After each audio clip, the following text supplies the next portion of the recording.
되었더라. 아멘. 제목을 좀 같이 읽어볼까요? 시작. 1%의 가능성이 100%가 되기까지 라는 제목으로 말씀을 전할 때 성령께서 이 시간 크게 역사하시길 간절히 원합니다. 예전에 우리 40대의 아이돌이라고 하면은 안녕하세요. 40대의 아이돌이라고 하면은 누구가 있었을까요? 가장 유명한 사람, 저는요 서태지와 아이들이었습니다. 서태지와 아이들의 노래를 듣고 저희는 자랐어요. 사실은 이제 청소년 청년기 시절에 서태지와 아이들이었거든요. 근데 이 서태지와 아이들의 가사들을 보면 참 그 시대를 관통하는 무엇인가가 있었어요. 특히 이제 제가 좀 소개해드리고 싶은 것은 서태지와 아이들의 시대 유감이라는 가사예요. 이 가사 전반부가 이래요. 좀 읽어드릴게요. 왜 기다려왔잖아. 모든 삶을 포기하는 소리를. 이 세상이 모두 미쳐버릴 일이 벌어질 것 같네. 겉자식들 되게 시끄럽게 구네. 그렇게 거만하기만 한 주제에 거짓된 너희 가식 때문에 너희 얼굴 과중 꿈틀거리고, 나이든 유식한 어른들은 예쁜 인형을 들고 거리를 헤매 다니네. 모두가 은근히 바라고 있는 그런 날이 바로 오늘 올 것만 같아. 검게 물든 입술, 정직한 사람들의 시대는 갔어. 숱한 가식 속에 오늘은 아우성을 들을 수 있어. 왜 기다려왔잖아. 모든 삶을 포기하는 소리를. 이 세상이 모두 미쳐버릴 일이 벌어질 것 같네. 이 가사는요, 저희 시대에 성수대교가 무너지고요, 상풍백화점이 무너지는 일이 있었어요. 젊은 시절에. 그 사건들을 보면서 이 서태지와 아이들이, 이 서태지 씨가 가사를 쓴 건데, 이게 굉장히 공격적인 가사잖아요. 시대를 비판한다고 정부에 의해서 공연윤리 이렇게 해서 사전 검열을 해버렸어요. 그랬더니 이 서태지 씨가 어떻게 했냐면 가사를 다 빼버렸어요. 근데 그 당시 서태지와 아이들은요, 영향력이 굉장히 높은 그룹이었거든요. 그러니까 이 난리가 난 거죠. 아니, 왜 표현의 자유를, 창작의 자유를 왜 방해하느냐? 그런 다음에 이제 나중에 돌아와서 가사를 쓴 앨범을 냈는데, 이 시대 유감이라는 곡이 바로 그런 곡입니다. 여기에는 사실 젊은 세대들, 우리가 젊다고 이야기했던 우리 세대들, 20년 전이죠. 저는 한 30년 전이 되네요. 이제 마음이 아파요. 예, 그때 우리 세대들에게 마음이 너무 절망적이고 너무 힘든 순간들이었어요. 그렇기 때문에 많은 이들이 절망이라는 단어를 입에 올리기도 했습니다. 이 서태지와 아이들 그 전에는 행복은 성적순이 아니잖아요 라는 영화가 만들어지기도 했죠. 하여간 우리의 삶 가운데 굉장히 어렵고 힘든 시기가 분명히 있었어요. 많은 젊은이들은요, 더 이상 우리는 정물망밖에 없었어. 정말 이거 이길 수 있는 힘이 아니야. 어떻게 세상을 바꿀 수 있겠어? 하고선 답답해하고 어려워했어요. 가능성이 1%라도 없는 줄 알았어요. 세상은 하나도 바뀔 것 같지 않았어요. 30년 전 저희 세대가 그랬어요. 근데 세상이 안 바뀌었나요? 바뀌었죠. 정치적으로, 문화적으로, 사회적으로 완전히 세상이 바뀌었어요. 왜 그런지 아십니까? 가능성이 없다고 이야기하는 그 세대에서 우리는 이 세상을 바꿀 거야. 절망스러운 그 세상에서 우리는 1%의 가능성이라도 믿고 달려갈 거야 라고 이야기했던 세대들이 있었거든요. 그 젊은 세대. 오늘 MZ세대라고 구분되어지는 20대, 30대 젊은이들을 봐요. 그들이 똑같이 저희 세대하고 똑같이 얘기합니다. 절망이야. 우리는 할 게 없어. 우리는 세상 속에 갇혀 있는 것 같아. 우리 어른 세대들, 이 장년 세대들의 틀 속에 갇혀서 우리는 아무것도 할 수 없어 라고 이야기하는 세대가 돼버린 것 같아요. 근데 MZ라는 단어가 사실은요, 기성세대들이 그렇게 구분해버린 거예요. 20대의 생각이 다르고 30대의 생각이 다르는데 그냥 합쳐버려갖고 자기들이 유리한 쪽으로 이끌려고 만든 이름이라는 거죠. 그래서 그들에게 이렇게 얘기해요. 너는 MZ야. 너희들은 희망이 없어. 너희는 더 이상 일어날 힘이 없어. 라고 이야기하고 말하고 그렇게 세뇌시키죠.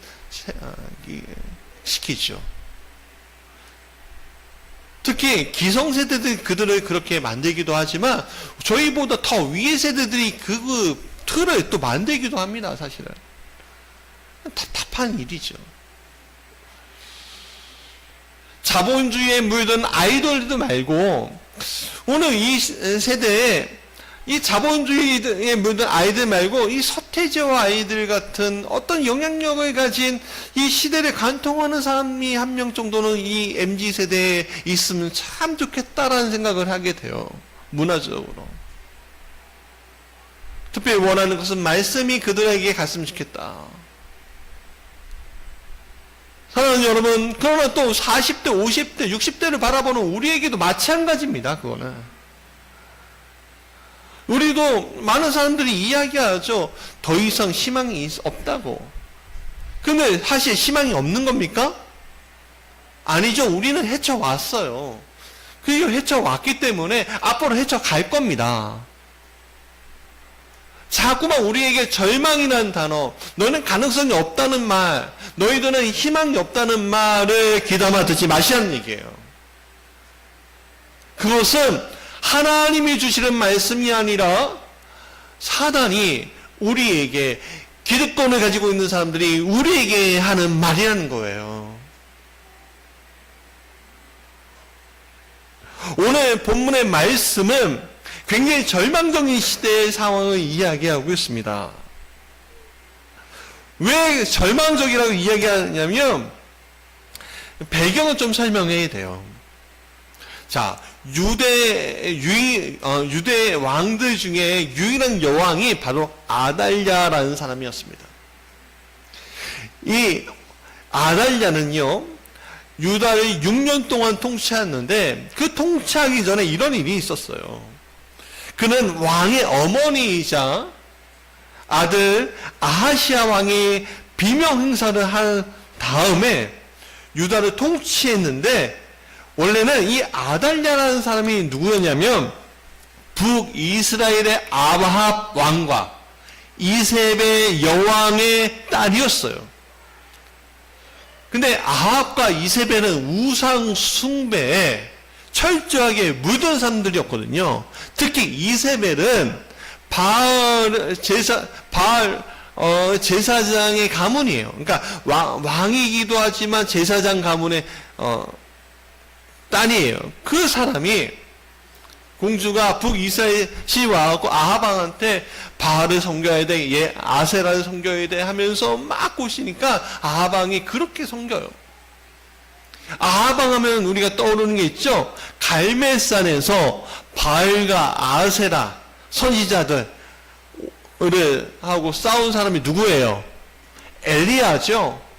엘리야가 그렇게 회개시키고 싶고 변화시키고 싶었던 사람이 바로 아합 왕이었어요. 근데 이 갈멜산 전투에서 승리했던 이 엘리야가 누구의 말 한마디에 도망가냐면 바로 이세벨 왕비의 말 한마디에 도망가요. 이세벨 왕비가 뭐라고 하냐면, 내가 맹세하는데, 내 신들을 두고서 맹세하는데 너는 오늘 죽이지 않으면 내가 망할 거야. 그렇게 하면서 막 군사들 뒤쫓아가니까 엘리야가 헐레벌떡 도망가요. 그럴 정도로 두려운 사람이었어요. 거기에 철저하게 우상숭배를 배웠던 이 딸 아달랴가 정략 결혼을 통해서 믿음이 그렇게 좋았다고 이야기하는 여호사밧 왕의 아들, 여기에선 요람, 여호람이라고 불리우는 왕자와 결혼을 해요. 그리고 여호사밧 왕이 죽은 다음에 그가 왕이 되죠. 그리고 근데 남편도 일찍 죽어요. 남편이 죽고 나서 아들도 비명 행사로 북이스라엘 갔다가 죽어요. 그런 다음에 이 여자가 어떻게 했냐면, 내가 다윗의 족속들을 다 죽이고 내가 통치하리라 하면서 자기의 손주까지, 친손자까지 어떻게 해요? 다 몰살시켜버려요. 몰살시켜버려요. 오늘 이 그림은 어떤 그림이냐면, 자, 여기 이 품고 있는 사람이 유모예요. 유모고 저기 보이는 아이가 1살짜리 아이예요. 1살짜리. 그리고 앞에 있는 사람이 누구냐면 대제사장 여호야다예요. 그리고 그 뒤에 있는 사람이 아하시아의 여동생이고요. 그런 다음에 자 보세요.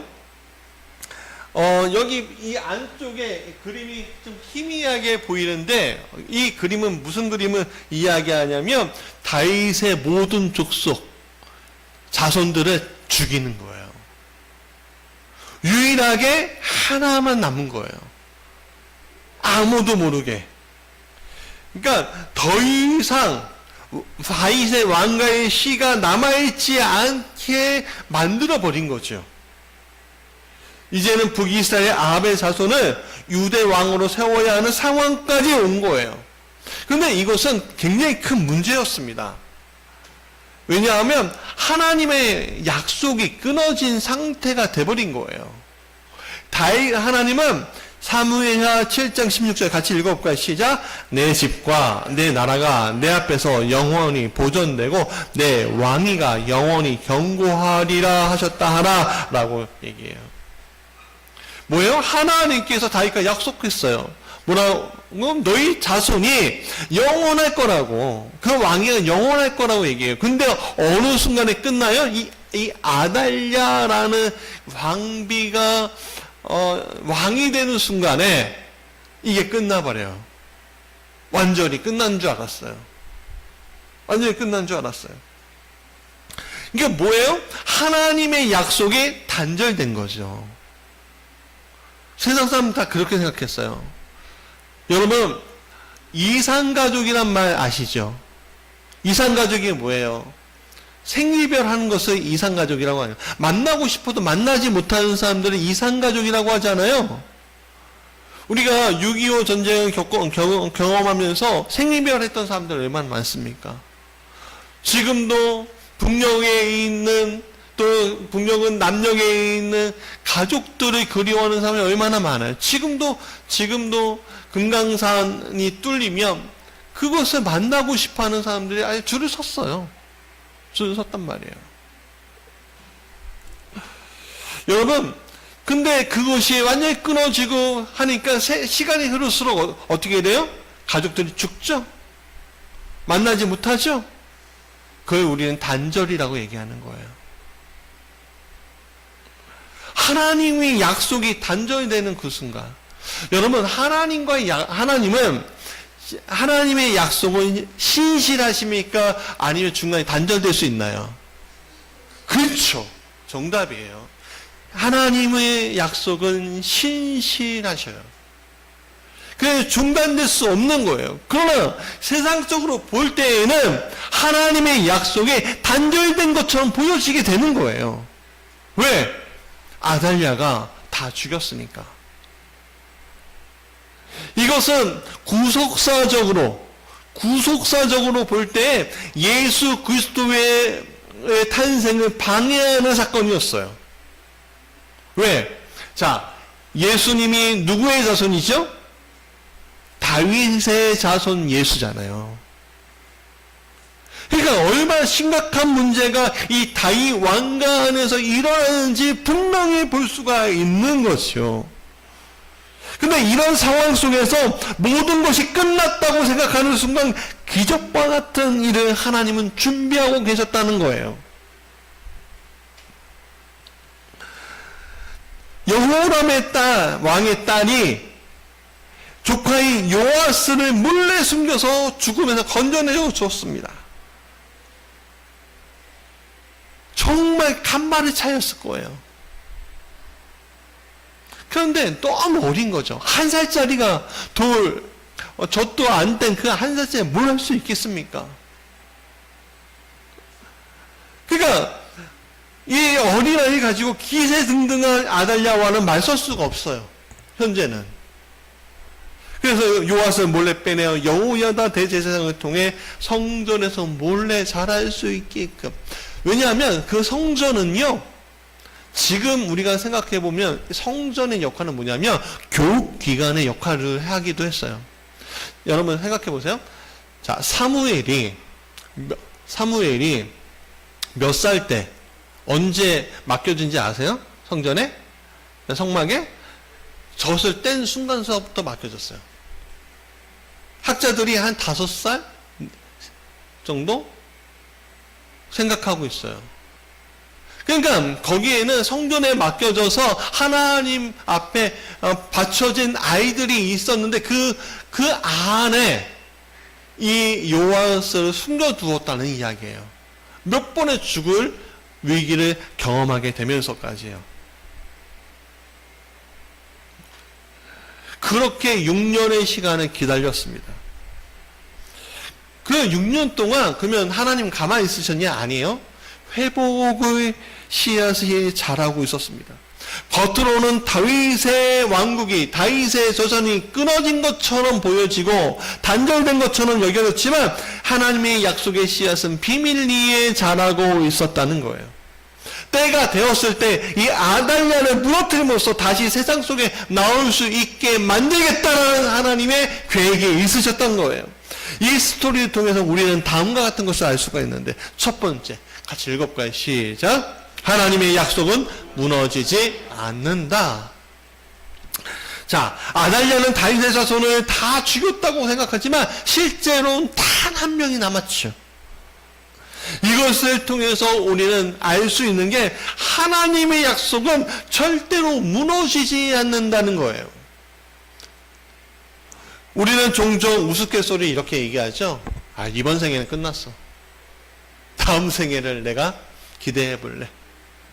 그게 뭐예요? 더 이상 희망적이지 않을 때, 내 삶이 더 이상 올라가지 못할 것이라고 생각할 때 사람들은 자조적으로 하는 표현들이죠.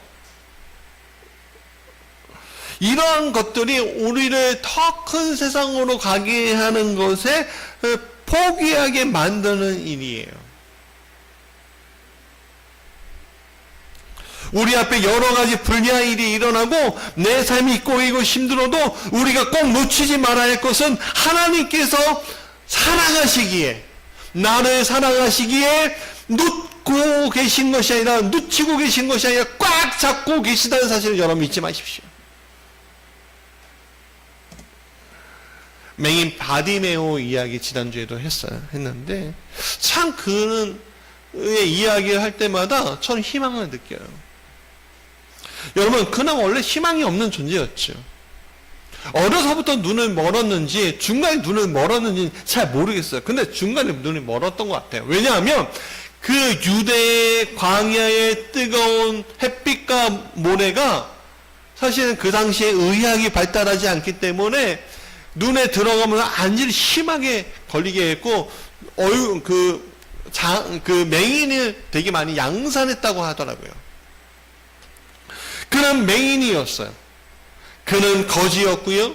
사람들에게 무시당할 정도로 행색이 초라한 사람이었어요. 모든 것을 포기하고 아유 나는 모든 것을 포기할래. 마치 서울역에 있는 사람들 있잖아요. 노숙자들처럼. 그 노숙자들 참 내 마음이 안타까운데 왜 그렇게 있을까? 그 이유가 다 있을 거 아니에요? 다 이유가 있을 거예요. 그 삶을 포기하게 만드는 이유들이 있지 않겠습니까? 그 이유들 가운데 이 바디메오도 가지고 있었을 거예요.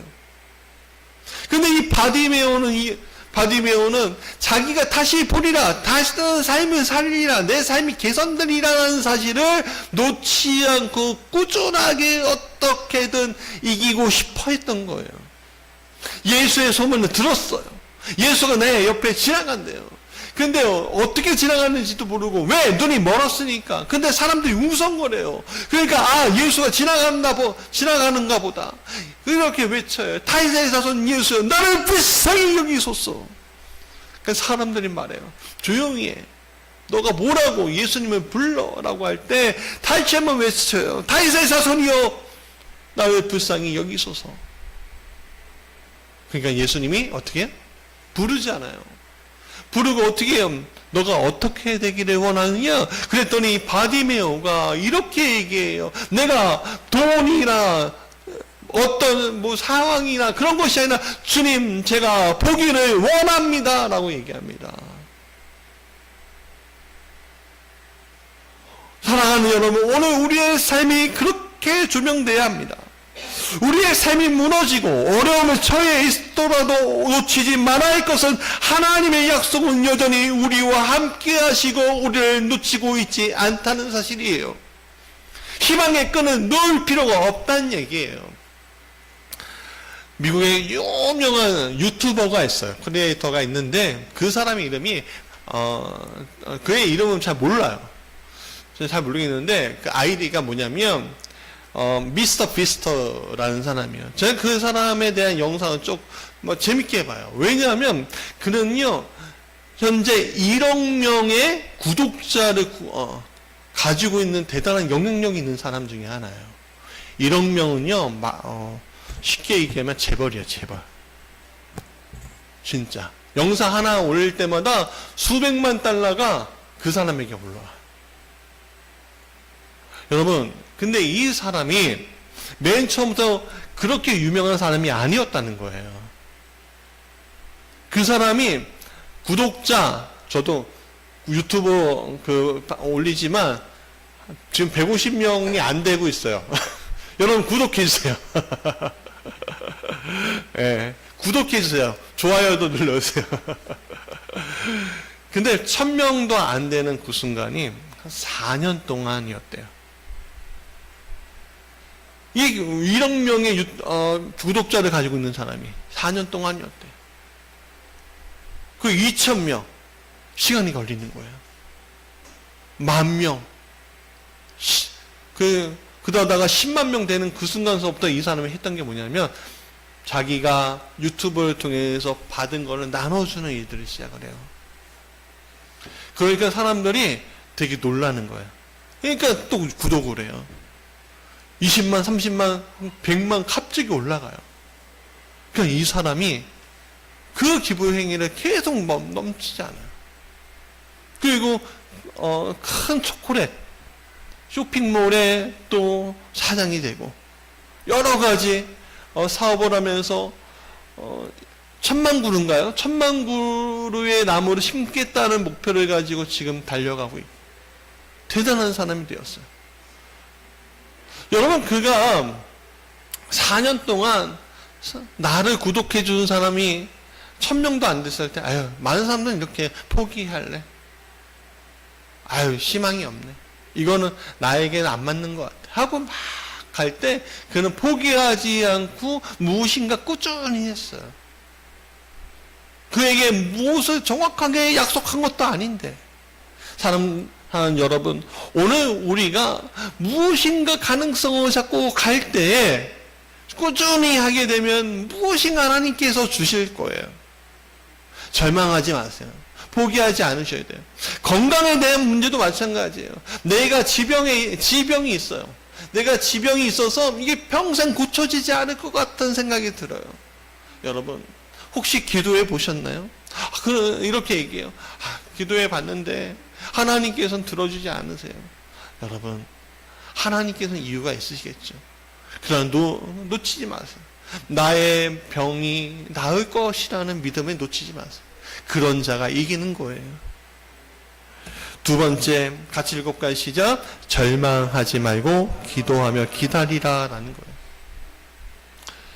사랑하는 여러분, 절망하지 말고 가만히 있으라는 얘기가 아닙니다. 기도해야 합니다. 누구랑 소통해야 된다고요? 하나님과 소통해야 한다는 거예요. 자, 한 가지 예를 들게요. 도산 안창호 선생님이에요. 기독교인들 중에 가장 유명한 독립운동가죠. 그분이 이렇게 얘기해요. 같이 읽어볼까요? 시작. 나는 밥을 먹는 것도 대안의 독립을 위하여, 잠을 자는 것도 대안의 독립을 위하여 해왔다. 이것이 나의 몸이 없어질 때까지 변함이 없을 것이다. 일제강점으로 나라의 독립이 요원함에도 불구하고 이 도산 안창호 선생은요, 끝까지 민족의 독립이 올 것이라고 기대했어요. 비록 광복은 보지 못했어요. 왜? 1938년에 돌아가셨거든요. 그러나 그의 독립에 대한 믿음은 자녀들에게까지 이어져서 그의 자녀들이 세계 2차 대전의 군인으로 참전해요. 그리고 일본의 패망에 기여하게 돼요. 이 안창호 선생이 광복을 보지 못하고 그럼에도 불구하고 독립을 위해 헌신한 이유가 무엇일까요? 한 가지예요. 하나님께서 이 땅을 위한 계획이 분명히 있다. 이 나라와 이 민족을 위한 계획이 분명히 있다. 그래서 그는 절망하지 않았던 거예요. 그리고 힘껏 싸우며 기도하며 기다렸던 거예요. 내 생애 끝날지라도 하나님이 이 민족과 이 나라를 세우실 것이다. 하나님의 때를 기다린다는 것은 쉬운 일이 아닙니다. 당장 급하고 당장 내가 살아야 되지 않겠어요? 여러분, 돈 주머니에 10,000원도 없어서 오늘 쫄쫄 굶는 사람이 있습니까? 있더라고요. 저도 돈 5,000원이 없어서 그냥 쫄쫄 굶는 20대 초반의 시절이 있었어요. 그게 지금이야 신용카드가 있어서 빚 찍으면서 먹을 수는 있지만 그 당시에 뭐 신용카드가 있나요? 주머니에 돈이 없으면 굶는 거죠. 당장 살 것도 싶는 그 순간에 내가 어떻게 이 절망 가운데 이겨낼 수 있을까요? 이 답답한 가운데 이겨낼 수 있을까요? 나는 그런 힘이 있을까요? 전도서 3장 1절 같이 읽어볼까요? 시작. 모든 일에는 다 때가 있다. 세상에서 일어난 일마다 알맞은 때가 있다. 여러분, 그리고 9절에서 이렇게 얘기해요. 사람이 애쓴다고 해서 이런 일에 무엇을 더 보탤 수가 있을까? 자, 하나님의 때가 차지 아니하면 우리가 애쓴다고 해서 무엇이 이루어지는 것은 아닐 거예요. 그러면 우리가 지금 그냥 가만히 있고 아무것도 없이 열망도 없이 그냥 가만히 이 세상을 순응하며 살면 그러면 때가 와요? 아니에요. 하나님은 부르짖는 자에게 그 때를 연결시켜 주시는 거예요. 이스라엘 백성들이 출애굽 당시에 이스라엘 백성들이 부르짖으니까 하나님께서 모세를 보내시고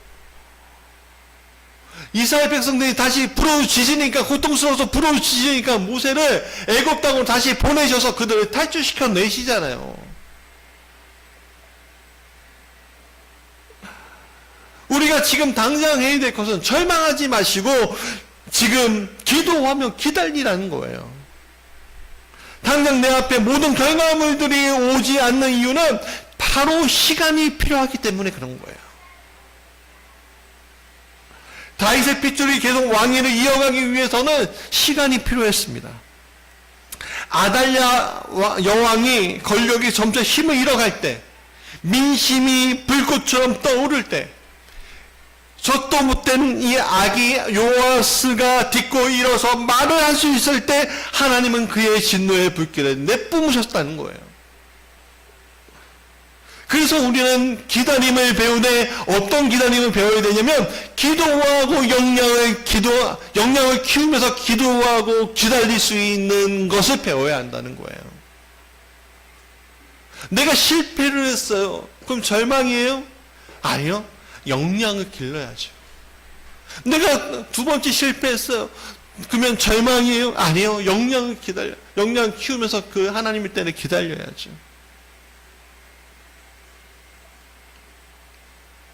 여러분, 그것이 기다림을 배우는 길입니다. 당신의 역량이 찰 때, 그리고 하나님의 때가 만나는 그 순간 스파가 튀는 겁니다. 큰 불이 일어나는 거예요. 세 번째, 같이 읽어볼까요? 시작. 하나님께서 단번에 문제를 해결하시는 것을 보라. 때가 찰 때 하나님은 언제나 단번에 그 모든 문제를 해결하시더라 이거죠. 요아스가 나이가 7살이 되었을 때 아달랴의 권력은 스스로 무너지고 있었습니다. 민심은 떠나고 원망 그게 다랬어요. 그렇죠? 억지로 먹으면요 배탈 나게 돼 있어요. 먹을 땐 잘 몰라요. 그러나 그냥 막 쳐놓으면 어떻게 돼요? 내 뱃속에서 뭔가 일어나요. 잘못된 일이 일어나요. 아프고 힘든 일이 도사리고 있어요. 그 순간에 순식간에 여호야다를 통해서 아달랴는 실각하고 요아스가 왕이 됩니다. 북이스라엘도 마찬가지였어요. 이 아달랴가 실각하기 10여 년 전에 아합과 이세벨은 거대한 우상 숭배자였지만 3년을 거치면서 북이스라엘은요 엘리사의 노력에도 불구하고 변하지 않을 것 같았는데 놀랍게도 예후라는 장군을 통해서 그의 일족들이 완전히 멸망하는 일이 일어나요. 우리나라의 일제강점기 때도 그랬습니다. 국내에 있던 사람들은요 일제가 패망할지 몰랐어요. 계속 더 억압하니까 도저히 못 참아갖고 변절하는 사람들이 많이 일어났어요. 기독교 사회에서도 굉장히 많이 일어났어요. 많은 분들이 놀랍게도 8월 15일날 광복이잖아요. 8월 초에 신사참배하기 위해서 약정을 맺는 경우가 있었어요. 근데 일제의 패망은 순식간에 왔습니다. 오늘 우리가 겪고 있는 문제도 마찬가지입니다. 우리는 우리의 삶의 매일 실타리를 못 풀어서 거의 포기하고 있지 않아요. 우리 몸에 실타리 꽁꽁 묶여갖고 이걸 어떻게 하나하나 풀어가지? 하고서 막 이러고 있지 않아요? 여러분, 하나님은 그 실타리를 하나하나 푸는 분이 아니에요. 어떻게 하시는 분이에요? 단칼에 그냥 잘라버리는 분이라는 거예요.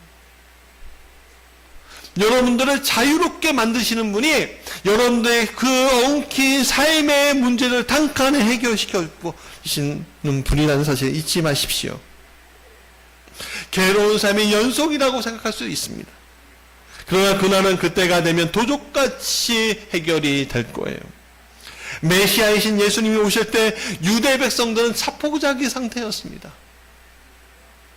그러나 예수님이 오셨고 준비하셨고 딱 3년의 사역을 통해서 이 땅을 구원의 역사에 올리셨습니다. 자, 말씀의 결론입니다. 자, 오늘 말씀의 제목이 기억이 납니까? 1%의 가능성이 100%가 되기까지입니다. 사랑하는 여러분, 오늘 많은 이야기들의 결론이 이겁니다. 아무런 희망 없는 상황에서도 하나님은 그분의 역사를 여러분들과 함께 이끌어 가고 싶어 하신다는 거예요. 나는 안 돼? 나는 할 수 없어? 라는 이야기가 아닌 하나님의 때가 될 때까지 우리의 역량을 기르고 기도하며 주님과 소통하는 그것을 배우며 있으라는 거예요. 여러분, 누구나 실패할 수 있습니다. 많은 사람들이 실패를 딛고 오히려 선 거예요. 젊은이들은 맨 처음에 관문이 대학이잖아요. 실패할 수 있습니다. 결혼의 관문에서도 실패할 수 있고요. 자녀 양육에 대한 관문에서 실패할 수 있고요. 실패할 수 있습니다. 내가 직장에서도 실패할 수 있습니다. 그런데 놀라운 건요, 하나는 그 실패를 실패라 여기지 않고 자양분이라고 여기시며 우리를 새로운 길로 이끌 준비를 하고 계시다는 거예요. 그렇기 때문에 여러분, 그리스도인은 하나님의 약속이 신실하신 것을 믿어야 합니다. 하나님은 여러분들과 함께 1%의 가능성밖에 없는 여러분의 인생을 100%로 만드실 유일한 분이신 것을 여러분 믿으시기 바랍니다. 물론 그때는 우리가 잘 알지 못하지만 그러나 하나님께서 그 순간을 보여주실 것입니다. 여러분 놓치지 마십시오. 하나님은 오늘 여러분 한 명 한 명 한 명, 내가 늙었어도 내가 병들었어도 하나님은요, 여러분 한 명 한 명 한 명의 계획들이 분명히 가지고 계십니다. 그 계획들이 여러분들을 변화시킬 거고, 여러분들을 이끌 거고, 여러분들을 승리의 자로 만들 겁니다. 우리는 단지 하나님의 계획이 떠나지 않는 것을 믿고 기다리면 되는 것입니다.